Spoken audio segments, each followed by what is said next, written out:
Hello and welcome to the Agricultural Accounting Podcast, a special podcast today which I am delighted to be hosting.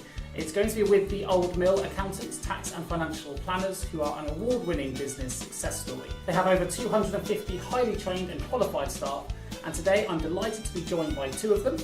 I'm joined by Mark Seager from the Rural Services Division in Wales. Mark, having gained an agricultural degree at Harper's Adams University College and qualifying as a Chartered Certified Accountant in 2007, Mark joined Old Mill in 2014. As an accountant, he combines running the family farm with the challenge of managing a portfolio of agricultural businesses. And I'm also joined by Catherine Vickery from Rural Tax Services. She began her tax career in 1999 and joined the tax planning team in 2006. She works on innovative tax planning arrangements. We're going to find out more about those a little bit later, and specialises in owner-managed businesses and capital taxes. With many farmers having to think laterally to survive and with farm diversification becoming increasingly commonplace, I'm excited to find out more today about some of the challenges they face. In fact, more than half of England's 57,000 farms have diversified in some form or another. Of course, diversification can also bring with it opportunities, particularly through additional revenues, but these can come with various tax consequences. Farming often brings unique tax reliefs as well, and the tax rules within this sector are complex and constantly changing, and diversification makes this no easier. However, we hope today, with these two rural experts at my side, we hope we can help you to be able to navigate through the diversification tracks more successfully. So welcome Catherine and welcome Mark. Good afternoon. So I'm going to dive straight in with my first question here. 5 quick questions. Now, many of your clients are at the cutting edge of farming and diversification. So with this in mind, can I ask how you typically support your clients? In general, it's proactive advice in dealing with the client, not only from a tax perspective, but also from a family perspective.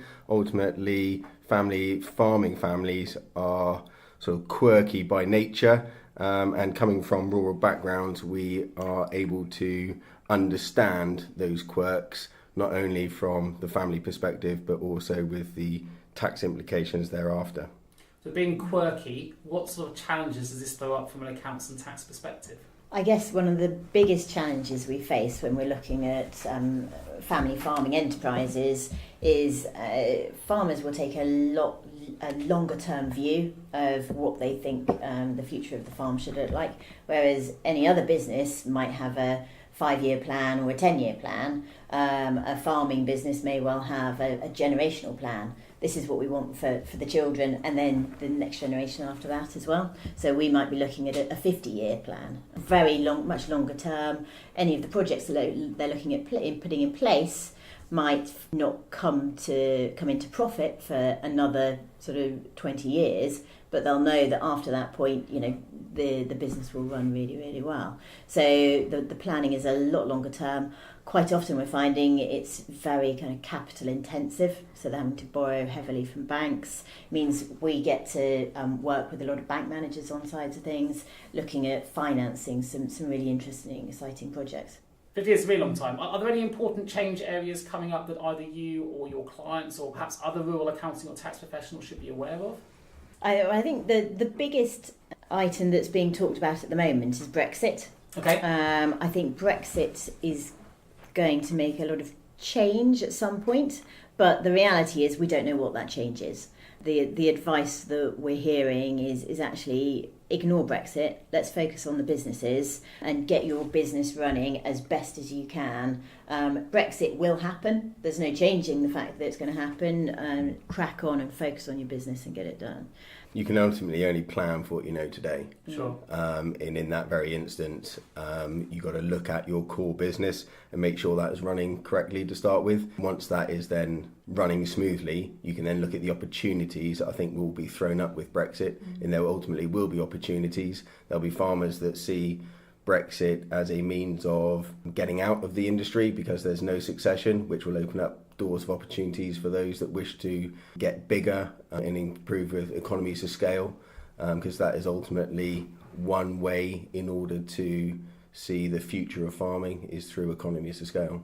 Sure. So if I came to you and you gave me a 50-year plan, presumably, although we don't know what the impacts of Brexit are going to be, you would have that in your long-term planning strategy. Absolutely. And whenever we're talking with farmers tend to see themselves as the guardians of the land. Sure. They don't see it as something that they own that they could cash in at some point in the future and have the capital from. They see it as they are the guardians to pass to the next generation, to be able to make a living from it now and help to kind of make sure that it's a sustainable farm going forwards for the next generation. So as far as a farmer coming to you then, do you typically get involved in the process, before your clients are looking at alternative revenue streams or after they've already been selected and implemented?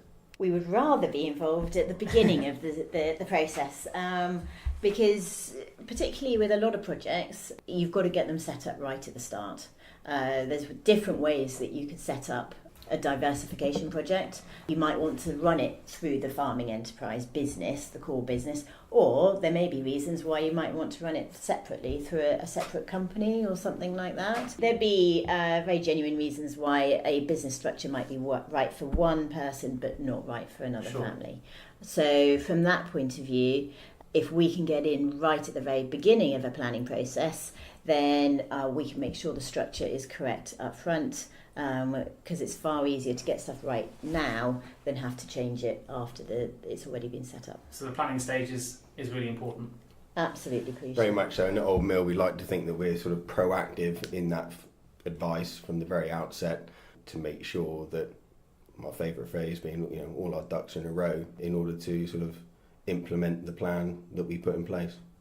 Now, I know that farmers work to very tight margins. I come from a farming background myself. My dad's a farmer. My father-in-law's a farmer. So I know that some of the margins they have to work in, particularly for dairy farmers, given the current milk crisis as well. What are the other main unique tax reliefs and rules available to businesses within the sector that they can maximise? One of the key aspects that we find with our farming businesses is the volatility. A farming business can be very volatile, and often it's due to circumstances outside the farmer's control, whether that's milk price or whether it's the price of beef or the costs that might be associated with it, cost of feed for the animals. With that volatility, and you get such a range, there are specific reliefs to help with that. We've got farmers averaging, which means that where clients have really high profits one year, but then they may find they have losses the next or far smaller profits, we've got both 2-year averaging, and we've also got the far newer 5-year averaging, which actually just smooths out the profit. So in a high profit year, they might be paying tax at 40%. The next year, if they're making losses, they may not pay any tax at all. But by using averaging, we can actually make sure that the whole of the profit would only be taxed at 20% overall. So we're just smoothing out that tax process. So a lot of what we're doing is looking at maximising farmers' averaging relief. Yeah, we'd also look at sort of when we're talking about proactive advice for pre-year-end planning. So when we look at the core business, we would look at any plant and machinery purchases in the year in order to look at utilising the maximum annual investment allowance of 200,000 every time in order to smooth out the potential tax liabilities linked with the 5 years averaging. I think one of the things another relief that we look at, particularly with our diversification projects, would be whether that can be set up using an enterprise investment scheme. So an enterprise investment scheme's got very specific reliefs up front for it. It means that if you had a capital gain on another asset that had been sold, say you'd sold a cottage on the edge of the farm, sure, or also an investment asset, you could roll any capital gains into the new project, and it could be done through an EIS project. Particularly useful if you've got outside investors also putting some money in. Okay. Can be very attractive to an outside investor because they'll get 30% income tax relief on any money that they put into such a project. Or there's an even smaller version of the scheme called a CDIS, and the tax relief is 50% on that.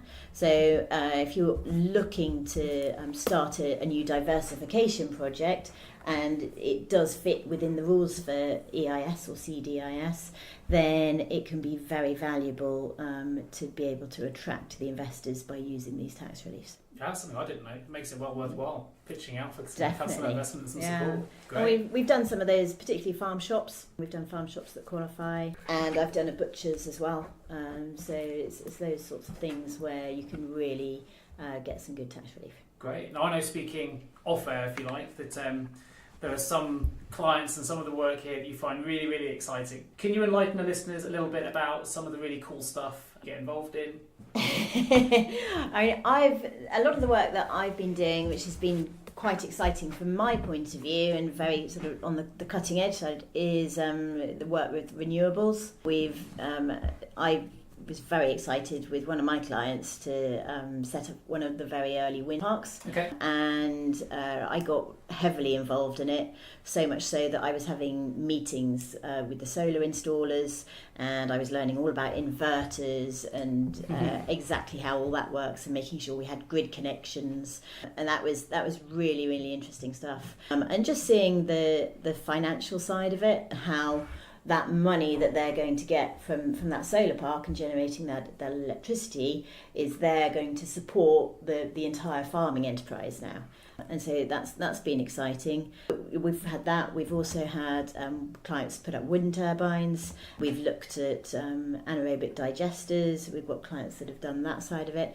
And particularly where we're getting involved at the very early stages, and we're helping the clients with the cash flows and understanding how that project is actually going to fit within the rest of their farming operation. Sure.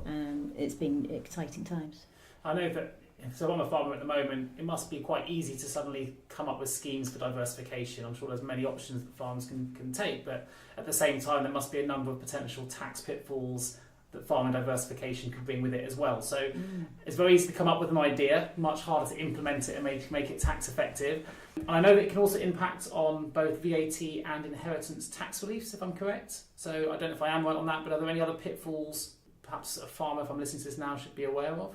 VAT is an area that can be complex and needs to be thought about thoroughly.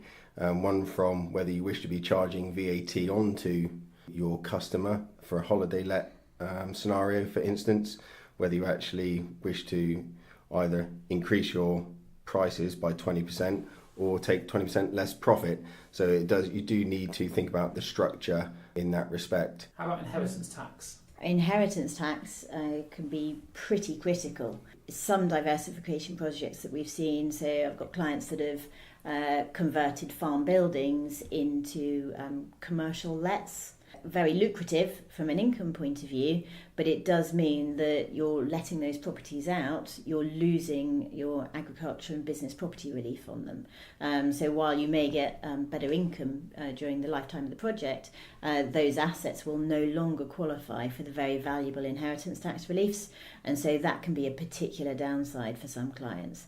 That's not to say that all is not lost. Sure. We can put in planning ahead of them doing those sorts of projects to enable us to lock in the benefits of those inheritance tax reliefs. But the key for those is to make sure that we're talking with the clients and getting that kind of planning in place before they actually Sure. go ahead and do those projects. So it links back to that how critical that early planning section is. Absolutely. Now, in preparation for this podcast, I did take a look at the Farmer's Guardian to find a little bit more about some of the diversification success stories that are out there. Some of the initiatives I saw ranged from film on a farm to dog training schools to cider vinegar production. What are some of the best or creative diversification success stories that you've supported? Some of the ones we come across are sort of slightly more run-of-the-mill and not so extravagant as the ones you mentioned, but farm shops, commonplace, in always sort of looking at or where sort of they're looking to do a niche market, ice cream or gelato as we're looking at the moment. So, there are those niche markets. And coupled with that, you've also got, the utilisation of farm buildings, which might be one, holiday lets, two, I've got someone recently looking at a children's nursery and applying for grants off the back of that and liaising with the trustees in order to put together a business proposal. Right. So those are some of the more sort of glamorous ones that we end up dealing with. And you mentioned solar and wind turbines as well. Yeah, I mean, it's becoming far more viable and sustainable as a project, and a lot of farms might combine that with some of the other projects that they've got on.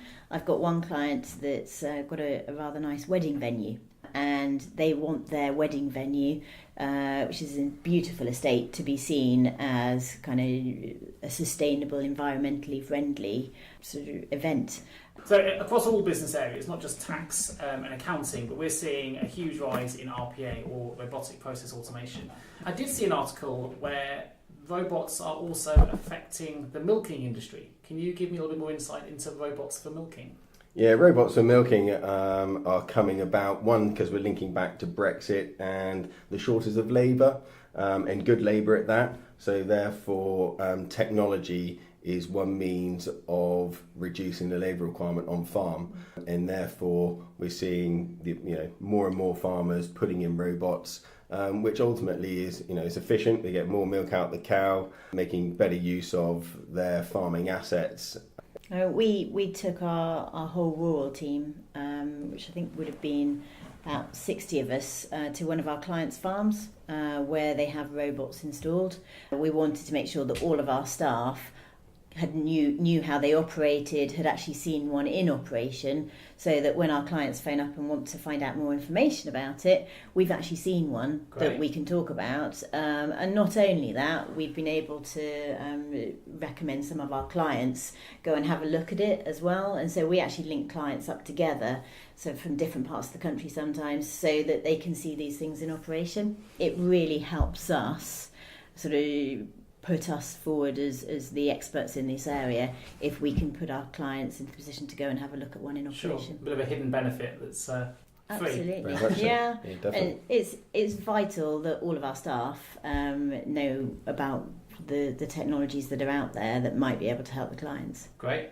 I know that land development is also a big issue at present. Can you tell me a little bit more about some of the land development changes or initiatives you're seeing at the moment?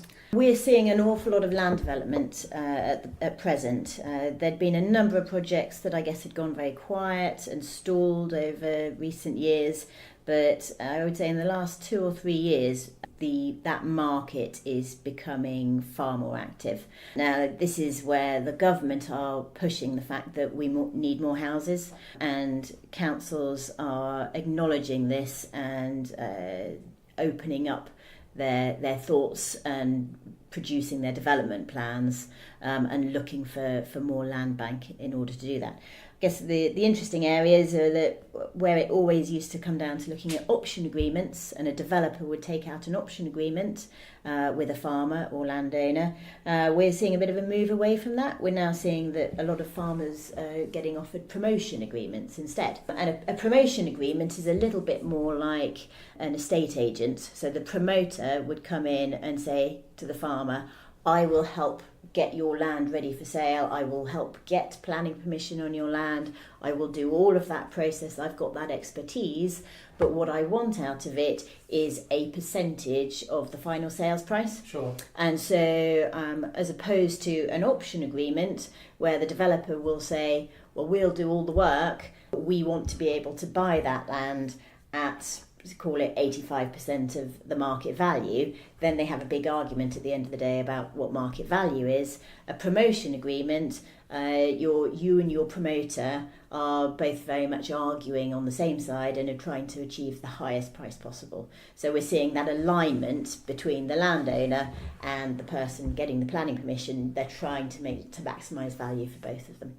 So it's becoming a lot more popular. And I guess, some of the tax reliefs that we're looking at when we're selling land, generally we're looking at utilising entrepreneurs relief, which will mean that we pay tax at 10% rather than 20%.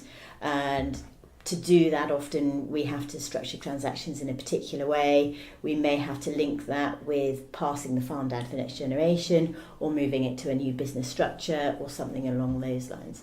And it may well affect how we actually structure the sale of the land as well, whether we sell it all in one tranche or whether we may sell it in different parcels over the next few years. So the recommendation really then is if I'm a farmer and I get approached about one of these promotional options, is to contact you at that stage. Absolutely. Straight away to maximise the benefits. Absolutely. It all comes back to planning at an early stage. The sooner we can be involved in that process, the better, because there may be a structure that actually we might need a 12-month lead time to put some plans in place, make some changes to be able to reduce that tax. And so the earlier we can do that, the better. It sounds like quite an exciting tax planning area to be involved in. Absolutely. Variety of work. I love it. The numbers are chunky. The numbers are big savings for clients. And there may be quite a lot of work and sort of clever ideas involved in there, but the savings make it really, really worthwhile. So that's what drives me personally. I really enjoy being able to get some really good tax savings for our clients. Excellent, fantastic. So now we're going to come away from the question just for a moment, to give listeners a little bit of a break. We're going to find out a little bit more about you both.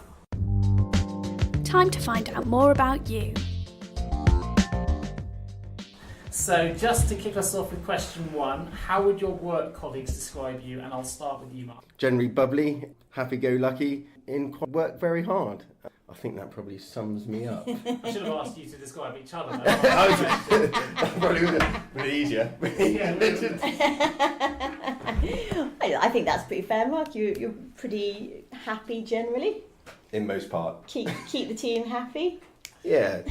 How about yourself, then, Catherine? You can correct a Mark if the description isn't correct. Yeah, Mark can join in. I would say I'm probably overexcitable.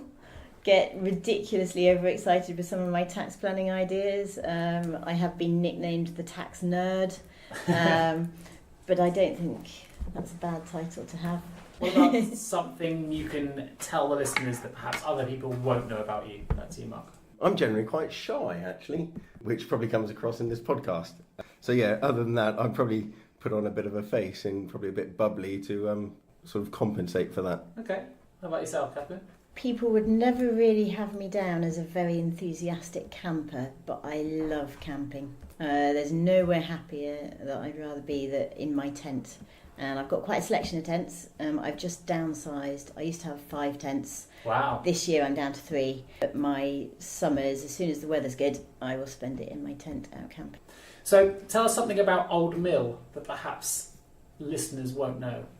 It's a good place to work on the basis that there are no glass ceilings with your career. I joined 4 years ago and have seen my career grow exponentially since I joined, which is, I wouldn't have seen that anywhere else. On the basis I've been to 2 other firms previous to this, I have found my home for accountancy and being able to make a difference to farmers, which is what I essentially wanted to join to do. Brilliant. Anything you'd like to add to that, Catherine? I think the aspect that I like the most is the passion that everyone shows. Everyone comes here and they really want to do their best and help clients to absolutely thrive, whether it's getting their accounts done and helping talk them through the figures, or coming up with some exciting tax planning ideas, or even if it's just being there to listen to clients when they're talking about some of the problems that may be affecting them, just being there to listen and help make a few suggestions. But it's that passion. There's very little apathy within the firm. Sure. Usually in firms there's people that just want to come in, do their job, go home. But the enthusiasm that I see and the passion here is absolutely fantastic. There aren't many firms where you get the opportunity to go to a farm and watch take 60 people to a farm rather, to watch robotic milking in action. There's the essence of it right there. It's great. Okay, so a little bit off the wall here. You are both abducted by aliens who want to learn more about our species. What would you tell them about humans? They're pretty dull, really.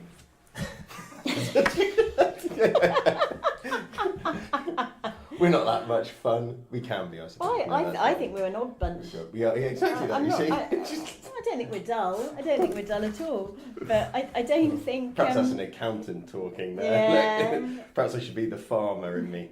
The farmer in me would sort of like a bit of get up and go, a bit of spirit. I'll say and have a inventive bit as of well. fun and inventive. Yeah, very much so. Diversification project. Yeah. No, very resourceful. Very resourceful. Yeah, very much so. I would agree. You may have answered the next question already then, Mark, which is what human trait do you hold back? That's probably that we're a bit dull. Yeah, like, don't tell them. Yeah, I'll go with that. I'll take that as the answer. Excellent. Well, so we're going to delve back into the questions. 5 technical questions. currently, what are the biggest challenges for your rural and agricultural clients? In this particular climate, it's cash flow. At the moment, where commodity prices are so volatile, and at the moment we're coming off of the back of low milk price, low grain price, and therefore cash is always king. In cash is tight, there's a big black hole to replenish at the moment. So therefore, when we've been looking at jobs and looking at diversification projects or expansion, financing has always been quite difficult. And therefore we've looked at what they've borrowed in the past, and we've had to sort of renegotiate the financing terms to either have a capital holiday repayment or to make the terms of the financing over a longer period of time. But cash is definitely the challenge at present. Is that more challenging with Brexit on the horizon? Potentially, yes, but ultimately, at the end of the day, it's history that's dictated the cash challenges and the fact that farmers are price takers rather than price makers, and therefore, we struggle as an industry. We're at the bottom of the food chain when it comes to the money we receive and the margin we receive. There's always someone sort of taking their slice of the cake, and ultimately, what is left is very slim pickings, and that's where farmers have got to be more efficient in watching their cost of production. You've got first-hand experience of this as well, I believe. You've got your own farm. Yeah, we've got our own farm, and as you can tell by the state of the fingers, I've got foot rot spray under the fingernails. Yeah, we've just finished lambing at home. I think I've got one token ewe left to lamb. Might have only 100 ewes, but all the same, it just keeps the interest, and that's where the interest and the passion comes from. It's a family farm, about 200 acres. We've also got some solar panels ourselves, which we lease out the ground to a third party. Which is probably the best crop I've ever grown of solar panels, to be honest, at the end of the day. But, always looking at, since I come out of Harper Adams, always looked at wanting to go farming, and still looking at going farming, and the current sort of cash flows that are on the laptop as we speak are for sort of putting in some laying hens and looking at rearing beef. But yeah, always looking at whatever opportunity arises in order to go farming. That's got to be invaluable for your clients, knowing that you've actually got that background. It's very easy sometimes to give the answers, but unless you're living it and doing it, it's a whole different kettle of fish, right? So, correct. That's where the passion and the interest comes from, and you can relate to farmers. What's going on in the current industry. So when farmers are coming to you, going, with their woes, you can sympathise with them and ultimately give them suggestions on how to manage their business, because you're living and breathing it yourself. Things like, people farmers tend to do too much doing rather than managing their business, and that is one thing that we see that comes through in the figures, is when you've got a client that spends too much time in the tractor or in the pit of the parlour. Their figures sort of reflect that, because they're not in the office and managing their business, where they can probably have more of an impact on their business than by doing the doing. Head down rather than head Correct. up strategic. Indeed. That's what they come to you guys, right? So. Yeah, I think the industry's changing as well. I think farmers are realising that they've got to manage things more carefully, and it's not just about can they milk the cows, it's actually can they manage the staff, can they manage the costs and that side of it. It's a business, not a life. Yeah, and that links back to your cash flow as Correct. a challenge earlier. Very much so. So how's that financial advice that you give to your clients today then? How does that differ from what you may have given 5 years ago or 10 years ago? I wouldn't necessarily say the message hasn't necessarily changed. It's probably got even more poignant than it has changed, because, like every business, you've got to look at the cost of production. You've got to look at sort of modernising your farm, and that has always been the case. What has probably happened in the past is people have, commodity prices been low, so therefore farmers kept their hands in their pockets, haven't necessarily reinvested, and now it's come to the point where the parlour needs reinvestment, or they need the combine needs replacing, and it's now that's where the cash is now even squeezed even more, because not only have they got to find the cash to service the current debt, but they're probably looking to borrow even more in order to make that big reinvestment in order to continue for the next generation. Sure. And as farmers, we say that we farm for the next generation. And that links to your 50-year planning you're talking about. Absolutely, yeah. So what would you say with the recent changes that affect agricultural property tax and this property relief within your client base? Are they well known? How do you make your clients aware? We talk to a lot of our clients. A lot of them are already aware about agricultural and business property reliefs. Those are reliefs that are pretty standard for them to look at claiming. The difficulty that we are finding now, where a lot of clients have gone through changes in business structures or looking at diversifying into some of the more interesting projects, is that the reliefs might not cover all of the value of their farm these days. Particularly if, as Mark's done, they've leased out some land for solar. That land, had they had their flock of sheep grazing it, would have been outside of their estates for inheritance tax purposes with the use of those reliefs. Now they're just renting that land out. There's no agricultural use of that land. So all of a sudden, what may have been, call it 100 acres that would have got inheritance tax relief, it may have saved £400,000. If it now qualifies for no reliefs at all, that's a £400,000 inheritance tax liability they're facing. Wow. So the numbers can be really sizable. We have to look at how we can plan ahead to make sure that the farm is all there for the next generation in its entirety. The downside, where some of the diversification projects are going ahead, is that the loss of these reliefs might mean that if someone were to die, a part of the farm may actually have to be sold off in order to fund the inheritance tax liability. And each time that part has to be sold off, that's less that's there to generate cash to support it. I can see a common theme here. It links back to the planning. Absolutely, yeah. How important do you think it is that clients partner with a professional in order for them to maximise their benefits? I would always say that it's always good to buy in the services of professionals in order to maximise any grant or minimise any tax at the end of the day, because ultimately those professionals will be dealing with those sorts of cases on a day in, day out basis and will be in the best position to position your projects in order to maximise any grant potential in the long run. Okay, great. And with the inevitable changes in subsidies, you mentioned a little bit about land earlier, property development, Brexit-led implications we talked about. What are the main changes that you've had to make your clients aware of, or what are the main challenges you see ahead? I think one of the key challenges is just going to be where subsidies come down. A lot of our farmers are relying on the subsidies at present to be able to turn a profit.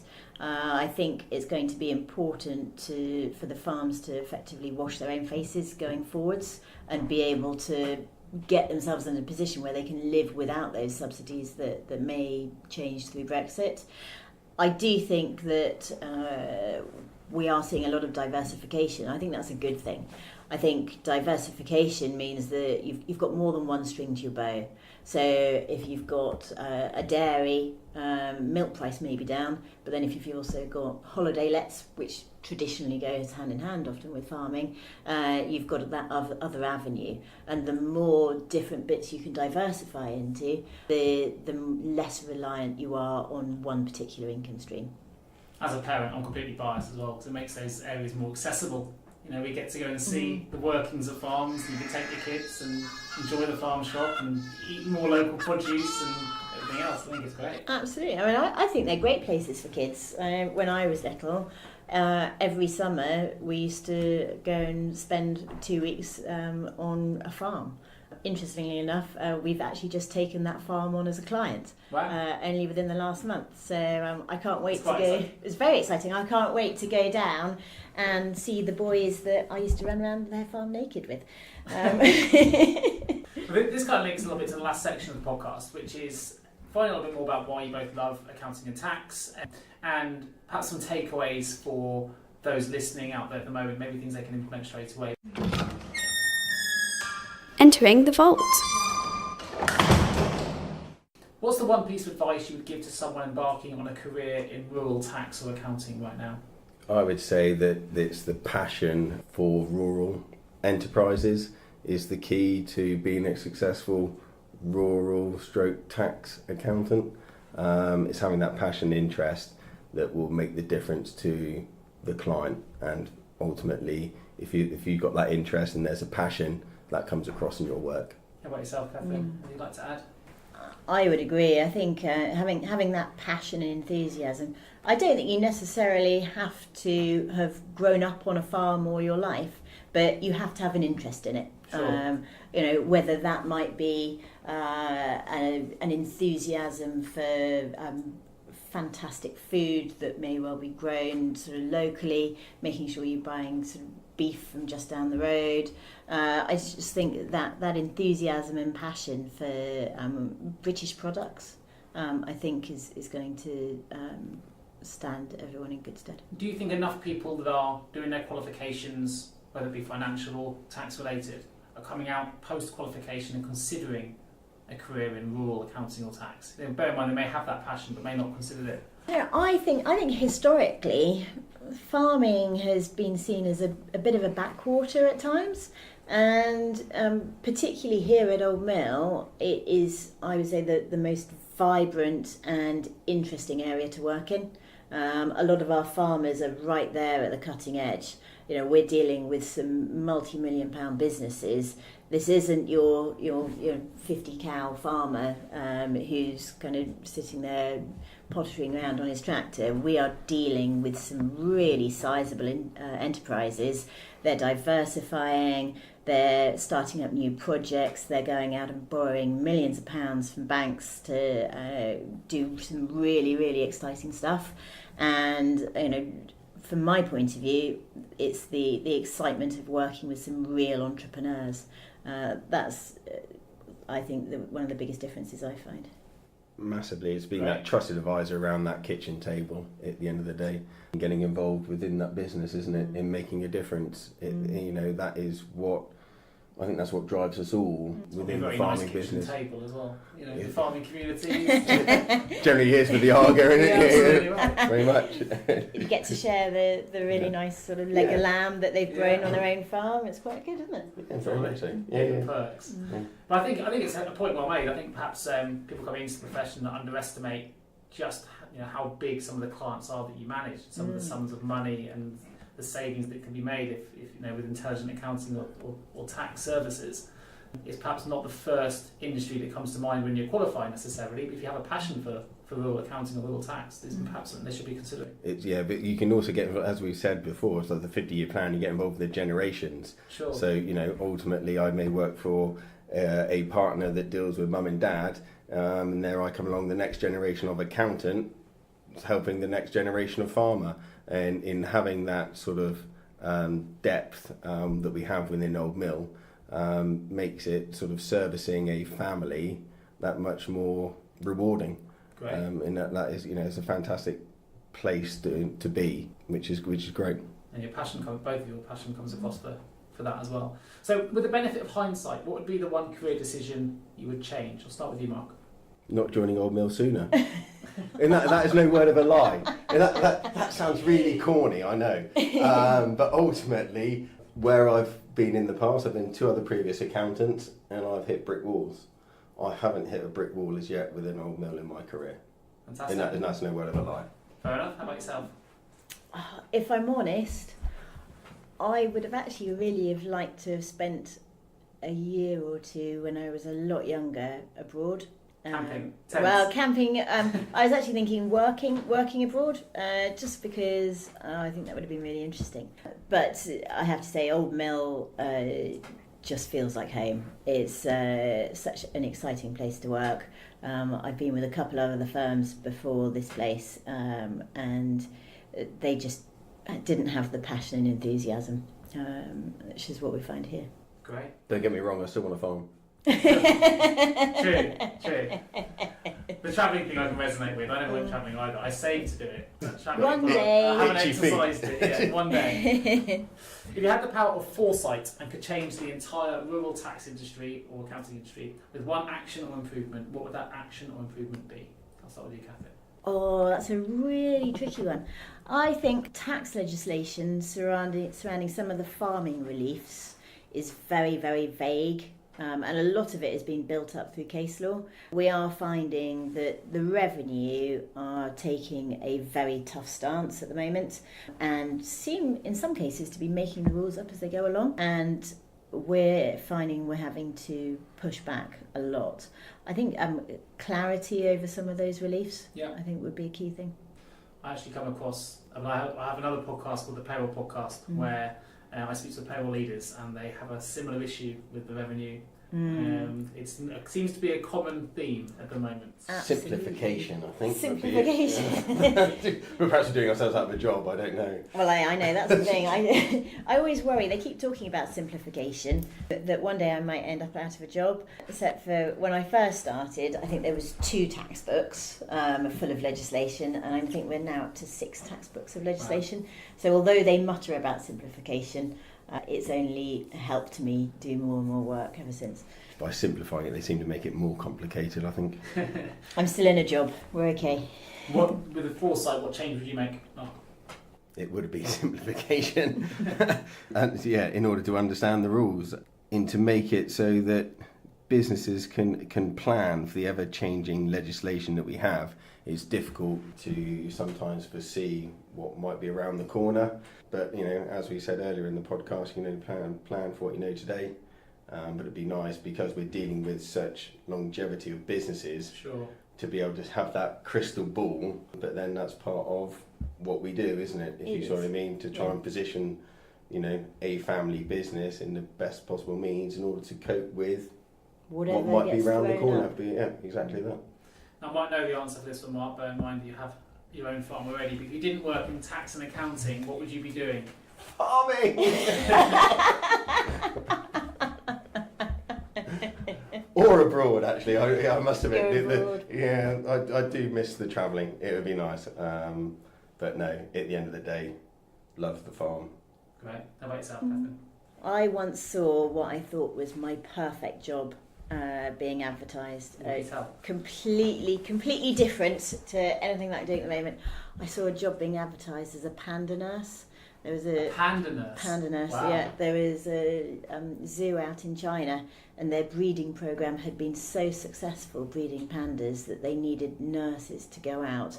And you got 2 pandas each, 2 baby pandas, and you had to bring up these pandas. Wow. I thought that would have been fabulous. It's definitely a bit different. I've never heard of panda nurse, so you learn something new, which is great. So, look, if I specialised in rural accounting or tax, but I was based in the city, and I was considering relocating to the countryside, what would you say? What would be the things that you would use to entice me out of the city to come to the countryside and work for a firm like Old Mill? Well, you never have traffic problems on your commute. The only traffic problems I ever have are I've got some geese that come out from one of my neighbours' houses every single morning and cross the road. And sometimes we might be 4 cars deep waiting for the geese to cross the road. And so that'd be one key benefit, never any traffic problems.